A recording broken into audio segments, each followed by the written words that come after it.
오늘은 거룩하신 하나님이라는 말씀의 제목으로 함께 은혜를 나누고자 합니다. 많은 사람들이 신앙을 가지고 있는데요. 우리가 신앙을 가지는 가장 큰 이유는 바로 하나님의 나라, 천국 백성이 되기 위해서 신앙을 갖습니다. 전 세계적으로 많은 나라들이 있습니다. 각 나라들은 자신의 백성이 되고 자신의 시민이 될 때 여러 가지 요건들이 있습니다. 그 규정들을 채울 때 그 나라 시민이 되고 백성이 됩니다.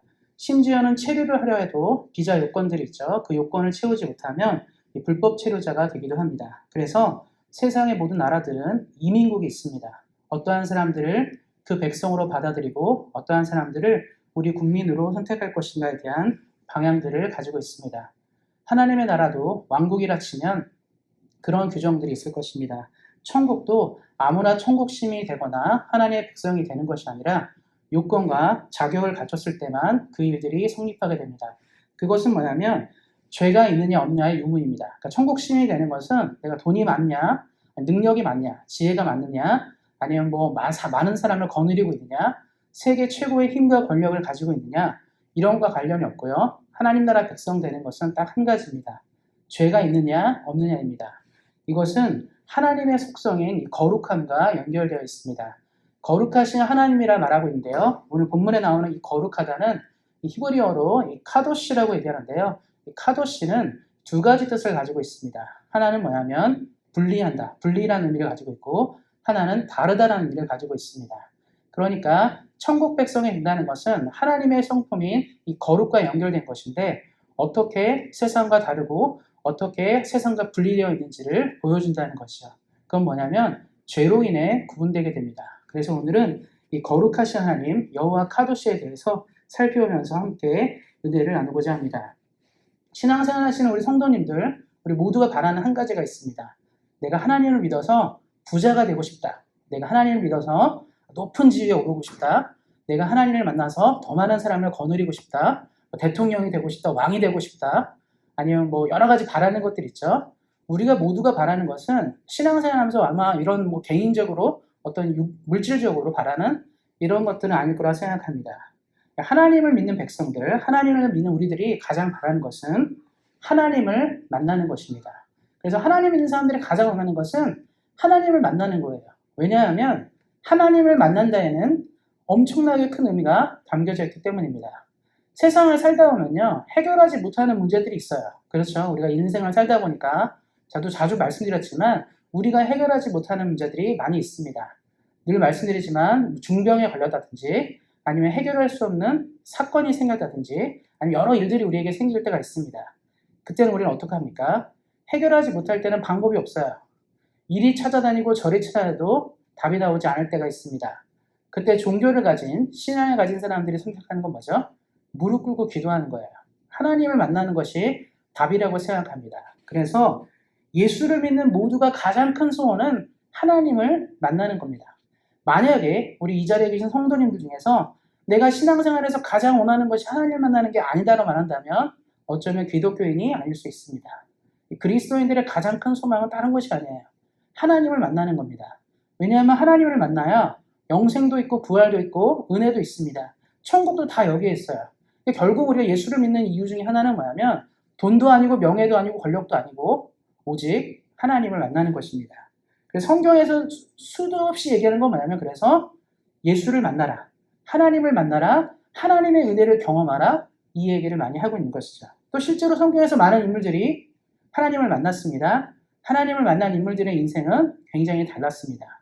뭔가 풍요롭고 부유했고 뭔가 잘 됐죠. 성경에서 많은 인물들이 그래서 우리에게 롤모델로 다가온 거 아니겠습니까? 결국 우리의 가장 열망들은 하나님을 만나는 것입니다. 그런데 성경을 읽다 보면 하나님을 진짜 만난 경우도 있어요. 사람들이 하나님을 직접 만났을 때 여러 반응들이 나오는데 그 반응들은 우리가 예상한 것과 굉장히 다릅니다. 어떻습니까? 지금 우리가 하나님을 딱 만나면 어떻죠? 기분이 너무 좋을 것 같아요. 내가 인생이 너무 답답하고 뭔가 막혀있는데 오늘 예수님을 딱 하나님을 만났다. 어떻습니까? 뭔가 삶의 문제가 뻥 뚫려지면서 해결될 것 같은 느낌이 듭니다. 그래서 우리가 기도하기 열심히 하는 게 뭐죠? 하나님 만나주세요. 나 좀 만나주세요. 하나님 도와주세요. 얘기하는 게 뭐냐면 우리가 하나님을 만나면 뭔가 이런 시원한 느낌을 갖는다고 생각하기 때문입니다. 근데 성경을 읽다 보면 그렇지 않은 것 같아요. 사사기 6장 22절에 한 예를 드는데요. 기드온이 하나님을 만났습니다. 그리고 이렇게 말했습니다. 같이 한번 읽어보겠습니다. 기드온이 그가 여호와의 사자인 줄 알고 가로되 슬프도소이다. 주 여호와여, 내가 여호와의 사자를 대면하여 보았나이다. 기드온이 하나님의 은혜를 입어서 이스라엘의 사사로 지목을 받았어요. 그러면서 이제 이스라엘을 위해서 일하도록 그가 선택을 받았습니다. 요즘으로 치면 우리같이 평범하고 아무 능력 없는 사람들에게 하나님이 오늘 딱 나타나서 내가 너를 큰 인물로 만들고 크게 쓸 거라고 얘기합니다. 얼마나 좋은 말입니까? 그런데 기드온의 반응이 사뭇 다르죠. 왜냐하면 당시 이스라엘 사람들은 무슨 생각하고 있었냐면 사람이 하나님을 만나면 죽는다고 생각했어요. 왜냐하면 인간, 불완전한 인간이 완전한 하나님을 만나게 되면 같이 있을 수 없다고 생각하는 거죠. 어떻게 생각하시면 되냐면 옛날 시대에 이런 경우 있죠. 양반이랑 노비는 겸상하지 않습니다. 그러니까 왕이랑 뭐 하찮은 노비 같은 사람들을 겸상하지 않아요. 왜냐하면 자리가 다른 거예요.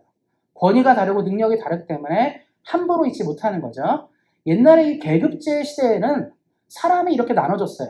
그런데 신과 인간이라 생각해 보십시오. 하나님과 인간이 겸상이 되겠습니까? 같이 있을 수가 없는 거예요. 그래서 당시 이제 신앙생활 하다 보면 우리가 계속 성경에서 읽는 수많은 인물들이 늘 고백하는 건 뭐냐면 하나님을 만났을 때 가장 만나는 걱정과 근심은 뭐냐면 죽을까 두려워했다는 거죠. 그러니까 기드온 역시 그런 걸 보여준 거죠.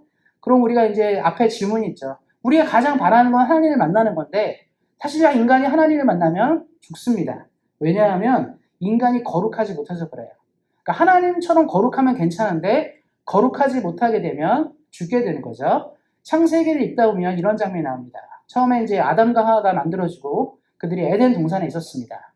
그때까지만 해도 죄를 짓지 않았죠. 그래서 문제없이 하나님과 함께 있었어요. 그런데 선악과를 먹게 되면서 인간이 죄를 짓게 됩니다. 그 다음에 제일 먼저 인간이 한 행동은 뭐냐면 하나님을 피했어요. 의식적으로 아는 거죠. 내가 흠이 많은데 흠결이 있고 문제가 있는데 지금 하나님을 만나면 죽는다 생각했죠. 그래서 아담이 그럽니다. 하나님 물어봐요. 너 지금 어디 있느냐? 아담아 어디 있냐 물어보니까 내가 죽을 게 두려워서 숨었다고 얘기해요. 하나님을 만날 수 없다라고 얘기합니다. 결국 그러니까 우리가 굉장히 아이러니한 거예요. 하나님을 만나는 게 너무 중요한데 실제로 우리가 하나님을 만나면 죽습니다. 근데 이런 가운데 있다는 거죠. 그래서 성경은 그래서 어떻게 하면 인간이 하나님을 만날 수 있을까? 어떻게 하면 불완전한 사람이 완전한 하나님을 만날 수 있는가에 대한 질문들을 얘기하고 있습니다. 그래서 거룩한 사람이 되는 법에 대해 성경은 얘기하고 있는데 먼저 이제 레위기를 보면 그것이 많이 나와 있습니다. 성경 중에 좀 이제 가장 읽기 어려운 성경 중에 하나가 뭐죠? 레위기예요. 그래서 보통 그러죠. 좀 통독을 시작하게 되면 가장 막히는 부분이 레위기, 모세오경입니다. 사실. 그 뒤로 가면 얘기들이 좀 재밌어요. 어떤 이야기가 있고 역사가 있고 어떤 스토리가 있는데 레위기는 스토리가 전혀 없고 그냥 법률이 나옵니다. 어떻게 제사를 할 것인지. 그래서 구약시대의 제사법, 예배법이죠. 요즘은 예배가 굉장히 쉽잖아요. 지금 우리 예배 순서 보시면 그냥 묵도하고 뭐 신앙 고백하고 쭉 이렇게 진행되잖아요. 되게 간단합니다. 그리고 교회들마다 뭐 예배 형식이 까다롭지가 않아요. 복잡하지 않습니다. 그래서 교회 다니는 것이 어렵지 않죠. 그냥 뭐 주보 봐도 편하잖아요. 근데 이 구약시대는요.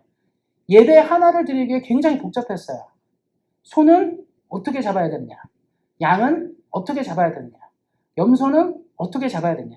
각을 뜨는 방식도 다르고 가죽은 어떻게 벗겨야 되는지 이런 것도 다릅니다. 그리고 예배 때마다 형식이 달라요. 어떤 예배는 이런 식으로 드려야 되고 어떤 예배는 이렇게 드려야 되고 그리고 사람의 지위라든가 재력에 따라서 누구는 소를 내야 되고 누구는 양을 내야 되고 누구는 비둘기를 내고 이런 게 다 다릅니다. 그러니까 예배 한번 드리려면 우리처럼 뭐 일주일에 한 번 그냥 주일날 양복 한번 입고 옷 한번 잘 보고 신발 잘 고르고 성경책 하나 딱 들고 와서 교회에 딱 앉으면 되는 이런 수준이 아니라 예배 한 번을 위해서 내가 굉장히 해야 될 것이 많다는 거죠. 그 규정들이 이제 레위기에 쭉 써 있는 겁니다. 그것만 있는 것이 아니라 또 다른 규정들이 굉장히 많아요. 인간관계는 어떻게 된다. 우리가 사람과 사람의 관계에서 어떤 식으로 해야 되고 무엇을 어떻게 해야 되냐. 심지어는 집도 그렇습니다. 집을 고르잖아요. 부동산 고를 때 어떻게 하죠? 우리가 부동산 고를 때 어떻습니까? 내 돈 있으면 내가 원하는 집 사는 거예요. 그렇죠? 원하는 집 계약하고 구입하잖아요. 성경은 또 그것도 아니에요. 집을 구입할 때 집터를 보면서 이 집에 곰팡이가 있는지 없는지 뭐 이런 걸 다 따집니다. 그러니까 그것도 복잡하죠. 또 그것만 있는 게 아니에요. 농사의 규정도 다릅니다. 우리가 농사에 땅 파가지고 씨앗 심고 걷어들이는 거잖아요. 농사도 달라요. 언제부터 파종을 해야 되고 언제부터 수확할 수 있는지 규정도 다릅니다. 그러니까 이 모든 규정이 레위기에 나와 있어요. 그러니까 레위기가 재미없는 건 뭐냐면 우리가 지금 21세기 현대를 살아가는데 우리가 사는 시대와 옛날 시대가 말하는 게 너무 다르다는 거예요. 어떻습니까? 교회 오실 때 양 하나 갖고 오고 소 하나 잡아야 된다. 뭐 우리가 뭐 비둘기 갖고 와야 된다. 뭐 헌금 얼마큼 드려야 된다. 옷은 어떻게 입어야 되고 뭐 이런 거 다 얘기하면 얼마나 어렵겠습니까? 심지어는 또 이스라엘 백성이 많았잖아요. 그러니까 성막은 제한되고 모두가 한꺼번에 드리는 것도 아닙니다. 이번에는 이번 2지파, 이 다음에는 2집 이런 식으로 오는 거예요. 그리고 문제가 있을 때마다 예배를 드릴 때마다 규정이 굉장히 세세합니다. 뭐 이렇게 왜 세세한 이유는 뭐냐면 성경이 이렇게 말하고 있어요. 레위기 26장 46절 말씀인데 같이 한번 보도록 하겠습니다. 이것은 여호와께서 시내산에서 자기와 이스라엘 자손 사이에 모세를 통하여 세우신 규례와 법도와 율법이니라. 그러니까 하나님께서 이스라엘 백성에게 특별한 법을 내려서 어떻게 나와 관계해야 되는지, 어떻게 나를 섬겨야 되는지, 나와 함께 이스라엘 백성이 가려면 이러한 규정을 준수해야 한다고 기록해 놨다는 거예요. 지금도 유대인들이 굉장히 율법 잘 지키려 하죠. 율법을 준수하려 하고 철저하게 된 이유는 뭐냐면 이 레위기에 있는 이 규정들을 지켜가기 위해서 있습니다. 요즘에는 더 세분화됐습니다. 요즘 율법들은 더 세분화됐어요. 왜냐하면 성경의 시대랑 지금의 시대가 많이 다르잖아요. 그러니까 뭐 요즘에 같은 경우는 예전에는 뭐 엘리베이터가 없었다든가 옛날에는 버스라든가 택시 이런 게 없잖아요. 그러니까 요즘에 이제 이 랍비들이 연구하면서 규정을 추가하는 거예요. 왜냐면 요즘 시대가 바뀌었으니까. 그러니까 이스라엘 사람들이 율법을 지키는 것들이 딴 이유가 아닙니다. 성경에 나온 것처럼 하나님이 자신의 백성과 관계하기 위해 맺은 규례와 법도와 율법이라는 거예요. 왜냐하면 이 당시 시대의 가나안 사람들은 신과의 뭐 계약을 통해서 이런 식의 계약들이 있지 않았어요. 그러니까 당시 하나님은 이스라엘 백성에게 너와 내가 한 나라가 되고 한 백성이 되려면 이것을 준수해야 한다고 얘기하는 거죠. 그래서 이스라엘 사람들은 어떻게 생각했냐면 내가 율법을 잘 준수하면 하나님처럼 거룩할 수 있다고 생각합니다. 왜냐하면 성경에서 계속 강조하는 게 뭐냐면 하나님이 너희는 나처럼 거룩해야 한다고 말하거든요. 그리고 법을 준 거예요. 그냥 말로만 너는 나처럼 거룩해라 해서 땡 하는 것이 아니라 레위기나 출애굽기나 민수기 이런 데 규정들이 많이 나와 있거든요. 이걸 줌으로써 이거를 준수하느냐 마느냐를 얘기하는 거죠. 예전에 이제 캐나다 같은 경우도 이제 법이 있잖아요. 저도 우리 모두가 이민자인데 이민을 시도할 때 우리가 생각할 때 영주권을 받고 시민권을 받으면 다 된 건다 생각하지만 사실은 몇 년 전에 캐나다가 어떤 조항을 발표했습니다. 그건 뭐냐면 캐나다 시민이라도 캐나다 영주권자라도 캐나다에 심각한 타격을 줄 수 있는 법을 위반하면 시민권을 박탈할 수 있다. 그러니까 쉽게 말하면 예전에 이제 테러 있었잖아요. IS라든가 이런 테러가 생기면서 각 나라들이 그런 규정을 주었습니다. 실제로 영국에서는 이제 이 IS 전쟁에 참전했던 영국 시민들이 실제로 시민권이 박탈됐어요.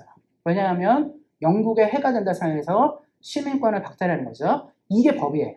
마찬가지로 이스라엘에게 하나님이 주신 이 법들은 준수를 하게 되면 이스라엘 백성이 될 수 있지만 준수를 하지 못하게 되면 계약이 파괴된다는 것을 기억하라는 겁니다. 그래서 이스라엘 사람들이 지금까지도 율법을 지켜가는 것이 얼마나 중요한지를 알고 있다는 거죠. 그래서 이걸 계속 지켜가고 그랬다는 겁니다. 심지어 예수님이 이 땅에 오셨죠. 예수님이 이 땅에 오셔가지고 바리새인과 서기관 율법사들과 말이 다툰 건 뭐냐면 이 사람들이 하나님의 아들이 왔어도 보지를 못하고 이 조항만을 지키는 것에 목숨을 걸었다는 겁니다. 왜냐하면 이 조항을 준수하는 것은 거룩해지는 일이고 거룩한 사람은 누구를 만난다? 하나님을 만난다라고 여겼기 때문입니다. 그러니까 예수님의 목소리가 안 들린 거예요. 왜냐하면 이 법이 있는데 이것만 잘 지키면 되는데 뭐 굳이 다른 것들이 필요한가라고 생각했다는 거죠. 그래서 여기서 우리가 이제 질문해 볼 수 있는 한 가지는 뭐냐면 그러면 인간은 거룩할 수 있는가에 대한 질문들이 필요해요. 인간은 우리가 거룩해질 수 있는가? 인간은 이러한 조항과 법들을 지켜가서 거룩해진다라면 다행이거든요. 그럼 되는 거예요. 그러면 그럴 수 있는가 없는가 굉장히 중요한데 당시 이제 로마서에서를 통해서 사도 바울이 아주 중요한 얘기를 하게 됩니다. 로마서 3장 20절입니다. 같이 한번 읽겠습니다. 그러므로 율법의 행위로 그의 앞에 의롭다 하심을 얻을 육체가 없나니 율법으로는 죄를 깨달음이니라. 사도 바울이 얘기하고 예수님도 강조하는 건 뭐냐면 그래 너희가 레위기나 이 모세오경에 나오는 율법을 다 지키면 된다라고 얘기합니다. 된다라고 얘기를 해요. 문제는 뭐죠? 말씀이 이렇게 나있죠. 그런데 율법의 행위로 하나님 앞에 의롭다 하심을 얻을 육체가 없다. 다른 말로 하면 인생은 태어날 때도 죽을 때까지 죄를 한 번도 짓지 않거나 흠결 없이 사는 것이 뭐라고요? 불가능하다고 얘기합니다. 그러면서 이제 성경이 얘기하는 건 뭐냐면 그럼 율법을 도대체 왜 준 거냐? 이것을 다 지키면 구원을 받는데 이것을 어기는 것이 뭐다? 죄다라는 거예요. 다른 말로 하면 인간은 율법을 극복하지 못한다라는 얘기를 하는 거죠. 이게 굉장히 고통스러운 거예요. 지금 유대인들이 지금 천국을 가지 못하는, 예수를 믿지 못하는 가장 큰 이유는 뭐냐면 착각해서 그렇습니다. 율법을 준수하면 된다라고 생각해요. 지금도 그렇습니다. 사실 안타까운 건 뭐냐면 상당히 많은 크리스천들이 유대인처럼 신앙생활하면 구원받는다 착각해요. 절대로 구원 못 받습니다. 유대인은 유대인의 생활 방식대로 사는 거지 율법의 조항으로 구원받지 못해요. 성경에 말한 것처럼 율법으로는 말씀에 나있죠. 율법의 행위로는 그 앞에 의롭다 하심을 얻을 육체가 없다. 그러니까 이게 굉장히 어려운 거죠. 사람들에게 혼란을 준 건 뭐냐면 예수님이 와서 그래요. 율법으로 구원을 받지 못한다고 얘기를 해요. 근데 하나님이 우리에게 율법을 주셨는데 이걸로 구원을 받지 못한다고 하니까 사람들이 어떻게 된 거죠? 이게 무슨 말이냐는 거예요. 어이가 없는 거죠. 예수님이 말씀하셨지만 사람들의 생각에는 율법을 지키는 것이 정말 중요하다 얘기했는데 예수님은 율법으로 구원받지 못한다고 얘기하니까 거기서 혼란이 생기는 것입니다. 인간은 절대로 율법을 통해 구원받지 못합니다. 그래서 이런 율법을 통해 배울 수 있는 한 가지는 뭐냐면 지금 말씀에 나온 것처럼 죄가 뭔지를 알게 된다는 거예요. 예전에는 죄가 뭔지를 몰랐는데 율법의 조항을 통해 죄가 뭔지를 알게 되었습니다. 쉬운 예로 말씀드리면 당시에 이제 이 사도 바울이 활동했던 시대에는 헬라 시대, 그리스 시대였고 로마 시대였습니다. 그리스가 멸망하고 로마 시대로 접어들게 되는데 그리스 로마의 가장 독특한 문화 중에 하나는 뭐냐면 성문화였어요. 굉장히 윤리적으로 타락했고 성적으로 타락한 시대였습니다. 그래서 만약에 성도님들이 집에서 자료를 찾아보신다면 로마 시대나 그리스 시대의 성문화를 살펴보면 동성연애는 기본이고 동물과 관계하거나 이런 것들도 비윤리적이었어요. 그리고 우리가 아는 것처럼 근친상간이나 이런 것도 굉장히 많았습니다. 쉽게 말하면 성적으로 전부 타락한 시대였어요. 그러니까 이런 시대를 살아가고 있는 거죠. 근데 문제는 뭐냐면 그 시대의 법률이 괜찮다고 말해요. 쉽게 말하면 아들이 계모와 결혼한 것들이 괜찮다라고 얘기해요. 계부가 딸이랑 결혼한 거 괜찮다고 말합니다. 규정이 그래요. 그러니까 사람들 어떻게 생각하죠? 문제 삼지 않는 거예요. 동성연애 괜찮다고 얘기합니다. 괜찮다고 말해요. 동물이랑 관계 갖는 거 괜찮다고 말해요. 그러니까 이런 규정들이 괜찮으니까 사람들은 괜찮은 줄 아는 거예요. 그래서 뭐가 필요하죠? 이게 왜 틀렸는지를 말해주는 게 필요한데 당시 그리스 로마에는 그런 법이 없었습니다. 그런데 성경의 법이 있잖아요. 율법은 말해주죠. 그것은 죄라고 말해줘요. 그렇게 사는 것은 죄악이고 거룩하지 못하고 문제가 많다라고 지적합니다. 실제로 지금도 유럽의 이제 여러 나라 중에서는 공창자라고 얘기해서 이 성을 사고 파는 거, 성매매가 합법화된 나라가 있어요. 네덜란드가 그런 나라들입니다. 그런 데는 이제 성을 사고 파는 게 불법이 아니에요. 그러니까 우리가 성을 주고 돈 주고 샀다고 해서 처벌을 받거나 문제가 되지 않습니다. 어떻습니까? 그럼 내가 네덜란드 국민이라 생각해 보세요. 그럼 내가 오늘 사창가를 갔다 왔다. 문제가 될 게 없는 거예요. 이게 왜 문제인데? 나라에서 법으로 막고 있지 않잖아. 이걸로 죄를 볼 수 있겠습니까? 없어요. 그래서 절대적인 뭔가가 필요하다는 거죠. 당시 이스라엘 시대도 그랬고 지금도 마찬가지지만 세상의 법은요. 자기에 맞게, 우리에게 맞게 수용되어 있어요. 인간에게 맞게 수용되어 있습니다. 그래서 그것이 죄인지 아닌지를 구별할 장치가 필요한데 인간들의 법은 없어요. 만약에 우리가 다른 나라의 법을 가지고 네덜란드 너네들 법은 잘못됐어라고 말할 수 있겠습니까? 없어요. 네덜란드 국민들이 협의해서 만든 법인데 그게 왜 잘못된 겁니까? 라고 말할 수 있겠습니까? 없어요. 그래서 인간의 법으로는 무엇이 옳고 그른지를 평가할 수 없는 겁니다. 그리고 없습니다. 무엇이 옳고 그른지를 없어요. 그래서 어떻게 합니까? 사람들이 이 죄악에 대해서 잘못된 개념을 가질 수 있다는 거죠. 한국에서는 죄인데 캐나다에서는 죄가 아닌 게 하나 있죠. 뭡니까? 대마초예요. 대마초를요. 한국에서 피면 죄입니다. 마약을 한 걸로 해서 바로 감옥 가요. 캐나다는 그랬죠? 정부에서 독려하잖아요. 대마초 가게 열잖아요. 어떻습니까? 여기는 괜찮아요. 그럼 우리가 한국 국민이 캐나다는 지금 문제가 많아라고 말할 수 있겠습니까? 또 그렇게 말할 수 있는 문제는 또 아니에요. 왜냐하면 각국이 세운 법들이 달라서 그렇습니다. 그래서 뭐가 필요하다? 이 모든 법 중에 가장 올바른 법이 하나가 필요한데 그것이 바로 바울이 말한 율법이라는 거예요. 율법으로 뭘 알겠는데 로마 3장 20절 아까 뒷부분에 나왔죠. 율법으로 뭘 안다? 죄를 깨닫는다. 세상의 법으로는 죄가 아닌데 그러니까 당시 시대 그리스도인이죠. 내가 동성애라는 게 당신 죄가 아니었어요. 죄가 아닌데 내가 예수를 믿고 신앙생활하다 보니까 이것이 죄로 느껴진 거예요. 율법이 없었으면 우리는 죄인지 몰랐을 텐데. 그래서 율법의 기능은 뭐냐면 율법을 준수하는 기능이 먼저 있었지만 이것이 인간적으로 불가능하기 때문에 우리에게 무엇이 잘못인지를 보여주게 됩니다. 그럼 어떻습니까? 중요한 건 뭐냐면 아까 처음에서 말씀드렸지만 신앙인들은 하나님을 만나는 게 최고 목적인데 인간이 거룩해질 수가 없어요. 간격이 계속 벌어납니다. 늘어나요. 아담과 하와부터 시작된 이 죄들이 계속적으로 간격을 넓혀가지고 더 이상 우리가 하나님을 만나지 못하게 합니다. 여기서 우리의 문제가 시작되는 거예요.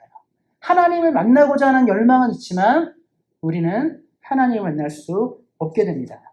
그래서 지금부터 나오는 이야기가 중요한 것이죠.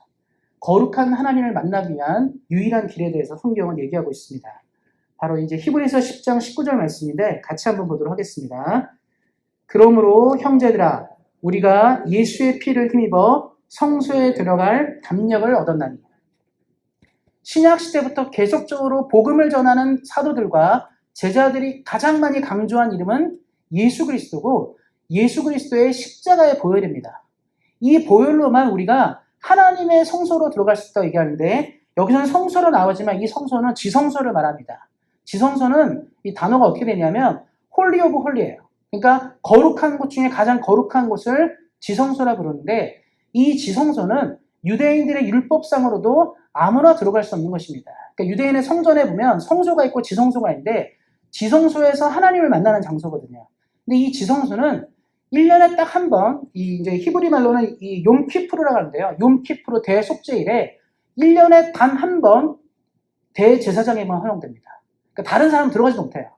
1년에 단 한 번 이스라엘 전체 인구 중에 한 명인 대표로 대제사장만 성소를 통과해서 지성소를 갈 수 있는데 그것도 지성소 가는 것이 굉장히 두렵고 무서운 일입니다. 하나님을 만나기 때문에 절차가 굉장히 복잡해요. 근데 문제는 뭐냐면 혹 인간이 실수해서 지성소에서 죽을 수가 있습니다. 그럼 지성소에 죽으면 어떻게 하죠? 시체를 끌어와야 되잖아요. 어떻게 끌어옵니까? 거기를 들어가지 못하는데. 그래서 어떻게 하냐면 허리에 줄을 달고 방울을 달아요. 그러니까 갑니다. 들어가죠. 근데 만약에 방울 소리가 안 난다. 그럼 어떻게 되는 거죠? 죽었다는 뜻이에요. 그래서 끌어내는 거예요. 이런 정도로 성소로 들어간다는, 지성소로 들어간다는 것은 굉장히 어려운 일이었습니다. 그러니까 이스라엘 평범한 백성들은 꿈도 못 꾼 거예요. 그래서 이제 아시겠죠? 그래서 왜 성경에 이 하나님을 만나는 사람들이 공통적으로 슬프다, 망하게 되었다, 죽게 되었다, 이제 나 어떡하냐 이렇게 말하는 이유가 딱 한 가지 이유가 딱 이거예요. 아무나 못 들어가는 그곳에 있는 하나님을 지금 내가 만난 거예요. 기드온이 내가 지금 오늘 하나님을 만난 겁니다. 근데 그 하나님은요, 대제사장만 1년에 단 한 번, 그 대속죄, 욤키프르 때만 만날 수 있는 그 하나님을 지금 나같이 평범한 사람이 오늘 만난 거예요. 그러니까 어떤 일이죠? 대제사장도 실수하면 죽는 그 하나님을 내가 오늘 만난 겁니다. 이건 죽는다는 뜻이에요. 오늘 이사야도 말하고 있죠. 이사야 말씀에도 지금 뭐라고 나왔냐면 이 찬양을 이후에 6장 5절에 이런 말이 나왔습니다. 이사야 6장 5절에 그때 내가 말하되 화로다 나여 망하게 되었다라고 얘기합니다. 그러니까 이사야 6장 5절에 이렇게 말하는 게 뭐냐면 지금 난 망했다는 뜻이에요. 이게 뭐냐면 나는 입술이 부정한 사람, 다른 말로 하면 죄인이라는 뜻이에요. 나는 죄인이고 또 죄인이 있는 백성 중에 거주하는 그런 사람인데 하나님을 만났다라는 거예요. 이 이사야가 하나님을 만났다는 이 자체가 너무 공포스러웠어요. 자기가 만날 만한 수준이 아닌데. 그래서 이것들이 공통적인 의견입니다. 하나님을 인간은 만날 수 없다는 이러한 어려움들이 있다는 것이 성경에 계속 나타나는 거죠. 근데 이것이 지금까지도 마찬가지예요. 우리 많은 분들이 얘기하죠. 나 하나님 만났습니다. 하나님 만났습니다. 어떻습니까? 우리 성도님 중에 하나님 만났다고 말씀하시지만 하나님을 두 눈으로 목도하고 제대로 된 인재를 경험한 사람은 아마 없을 겁니다. 왜냐하면 그것은 죽음을 말하는 거랑 똑같아요. 심지어 이 모세가 그랬습니다. 하나님 한 번 만나게 해주세요. 그렇게 하나님 날 사랑하시고 나를 은혜를 주신다 말하는데 나 하나님 한 번만 만났으면 좋겠습니다. 얘기하니까 하나님 뭐라죠? 네가 앞으로는 못 본다. 네가 정면으로 나를 보면 죽기 때문에 네가 뒷모습만 볼 것이다. 얘기합니다. 그래서 뒷모습만 보여줘요. 그만큼 하나님을 만나는 게 어렵습니다. 지금 이사야, 기드온이 얘기하는 게 하나님을 만났다는 건요, 직접 임재를 눈으로 쳐다보고 그런 것도 아니에요, 사실. 그 임재가 가득한 것을 경험한 건데도 불구하고 이렇게 표현한다는 거죠. 그럼 다시 한번 질문으로 돌아와서 우리는 하나님을 만나야 되는데요. 우리 요즘 같은 시대 어떻습니까? 기후위기, 뭐 코로나, 뭐 경제적 위기 이런 시대를 살 때 우리에게는 하나님이 너무나 필요한데 이 하나님을 만나는 게 이렇게 어렵습니다. 어떤 방법이 있겠습니까? 그래서 지금 말씀을 기억하셔야 돼요. 히브리서 10장 19절에 형제들아 우리가 예수의 피를 힘입어 성소에 들어갈 담력을 얻었다. 나의 힘과 능력이 아니라 오직 예수의 공로와 예수의 피로 말미암아 우리는 오늘도 하나님을 만난다라고 얘기하고 있습니다. 우리 사랑하는 성도님들이 그래서 다른 게 없어요. 예수님의 보혈을 의지해서 오늘도 주를 만나는 겁니다. 하나님의 보혈, 예수님이 우리를 위해 흘리신 그 보혈이 하나님의 성소로 들어가는 길이 되는 것이죠. 그래서 성경이 가장 많이 강조하는 건 뭐냐면 정말 예수를 만나야 한다는 거예요. 예수님이 우리 삶의 주인이 되시고 그 은혜가 있어야 됩니다. 제가 처음에 말씀드렸죠. 우리가 신앙생활에서 가장 우리가 원하는 게 무엇입니까? 라는 이 질문 앞에 만약에 우리가 처음에 하나님을 만나는 것이 아니라고 말한다면 우리는 신앙생활을 다시 해야 됩니다. 왜냐하면 거기서 답이 있는데 우리가 다른 것이 떠올려진다. 내가 예수 믿는 이유는 친구 만나기 위해서예요. 내가 예수 믿는 이유는 돈을 많이 벌기 위해서, 사업 잘하기 위해서, 내가 예수 믿는 이유는 건강하기 위해서 이렇게 말한다면 우리는 성경의 답을 듣지 못하는 것이죠. 우리 예수 믿는 이유는 딱 하나죠. 하나님을 만나기 위해서 예수를 만납니다. 요즘 시대 어떻습니까? 진리가 굉장히 혼탁해요. 제가 이번 주에 병원 한번 갔다 왔는데요. 병원을 갔다 오면서 이제 의사 선생님이랑 얘기할 때가 있었습니다. 의사 선생님이 이렇게 얘기하더라고요. 자기도 예전에는 교회 다녔는데 교회 다니지 않은 지가 한 5년 정도 됐다고 얘기합니다. 그래서 근데 교회를 왜 안 다니세요? 물어봤어요. 그냥 한인들 교회 많이 다니니까요. 그리고 굉장히 종교에 우호적인 것 같아서 물어봤습니다. 교회를 근데 왜 안 다니세요? 물어봤더니 제가 몇 년 전에, 5년 전에 이제 교회를 갔습니다. 교회를 갔는데 이제 백인이 다니는 교회, 이분이 2세거든요. 백인이 다니는 교회를 갔는데 백인 목사님께서 이렇게 설교하셨다더라고요. 동성애자를 미워하거나 싫어하면 안 된다. 동성애자를 사랑해야 된다고 얘기합니다. 그러면서 뭐라 하냐면 하지만 동성애는 죄다. 하나님은 동성애를 인정하지 않는다. 동성애자를 뭐 미워하고 멸시하거나 차별하는 건 안 되지만 하나님은 동성애를 죄라고 생각하기 때문에 동성애를 허용하는 굉장히 좋지 않다라고 얘기한 것 같아요. 근데 그 설교를 듣고 이제 딸과 아들이 내 친구 중에 게이랑 레즈비언이 얼마나 나이스한 애들이 많은데 괜찮은 애들이 많은데 어떻게 목사님이 저렇게 설교하는 거냐. 왜냐면 내 친구가 얼마나 괜찮은 애들이 많은데 왜 그들을 죄인으로 취급하냐 말하면서 그 설교에 실망해서 딸과 이제 아들이 교회를 안 다니기로 하면서 이제 의사 선생님이 그런 답더라고요.